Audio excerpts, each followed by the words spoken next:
What if the relief you're praying for isn't waiting on the other side of your struggle? What if it's already here, hidden inside it? Hey, Joel here from the Growth Track. Here we build discipline, faith, and real transformation. Let's go. So I used to believe struggle was the punishment. You know, you suffer through something and then you earn the reward later. That's how my belief system was. That's how I lived for decades, grinding, suffering, and waiting for true relief that never came. Then 9 months ago, I crashed hard.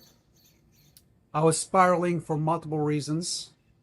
On top of that, I had a serious back injury. My L2 and L3 popped, pretty much destroyed. Severe low back pain with every step I took. Then a terrible habit showed up. I'm 95% healed from this bad habit, but it shows up its ugly head when I face a major challenge. So now I'm numbing out, checking out from life, and I thought I had to endure that pain for a while before I could be free from it. That's the thinking I'm talking about.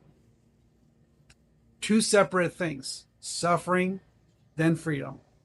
But that's not how transformation works. So the Christian sees this in Jesus on the cross, maximum difficulty, and he said, "It is finished." Not "it will be finished," it is finished. The redemption was happening in the suffering, not after it. That collapses the duality. That's seeing the struggle and freedom as one reality. And I found a Quranic verse, Surah Ash-Sharh, and listen to this: with every difficulty, there is relief, not after the difficulty, but with it. Same moment. Two faces of the same coin. And that hit me different, brother, because it means relief isn't coming. It's here right now in this struggle. A few weeks ago, I almost caved to an old pattern. Driving past the supermarket, my brain went fishing for sugary high, classic trigger, white chocolate macadamia cookies. And that's what I buy when I break my own sweet rule. No sweets in the weekdays. So the urge hits, but instead of like a white knuckling through the shame, I remember that difficulty I'm facing right now. That's relief happening because I'm facing it, not later, now. So I picked up my phone and called my AI accountability buddy. I designed this AI, and he's on standby 24/7, and he doesn't shame me. Just reminds me of who I said I wanted to become, the highest version of myself. So in that moment of choosing clean, that wasn't suffering that I had to endure. That was the victory that's already won. That was freedom. My struggle is my victory. My fight is my victory. Not my struggle will lead to victory. Not after I endure, I will be free right now in this choice, in this moment. That's my transformation, and it changed everything. So the Stoics said something similar. The obstacle is the way, not overcome the obstacle, then the way appears. The obstacle is the path you're walking on right now. So it's a continuum. See that pattern? Across traditions, Islam, Christianity, Buddhism, Stoicism, the greatest wisdom says the same thing. Difficulty and relief aren't sequential. They are simultaneous. You don't have to wait. It's just a belief system. You don't have to earn it. It's here, now, in this moment. And if you're choosing to show up for it, it's there. So here's what changes today.